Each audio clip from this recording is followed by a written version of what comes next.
আরে বাবা, আমি খুব ক্লান্ত হয়ে গেছি, আমাকে তোমার কাঁধে নিয়ে বাড়ি নিয়ে চলো। আরে বেটা, কাঁধে কেন নিয়ে যাব? এই দেখো একটা ব্যাগ কিনেছি না, এই ব্যাগের ওপর বস। মা, আমার জন্য এরকম ব্যাগ কিনে দেবো? আরে মেয়ে, আমার কাছে তো এত টাকা নেই যে আমি এরকম ব্যাগ কিনে দেব। আরে বেটা, এটা তো পুরনো ব্যাগ, এটা ফেলে দে, নতুন ব্যাগ নে।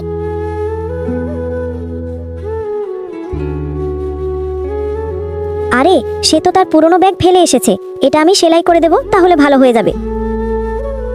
এই দেখো মেয়ে, আমি তোমার জন্য বাজার থেকে নতুন ব্যাগ কিনে এনেছি। কিন্তু এটা তো একটু ময়লা লাগছে। আরে রাস্তায় আনতে আনতেই ধুলায় পড়ে গিয়েছিল, নে চেষ্টা করে দেখ কেমন লাগে। বেশি দূর যাস না, তাড়াতাড়ি ফিরে আসিস। আরে এটা তো আমার ফেলে দেয়া ব্যাগ চালাচ্ছে।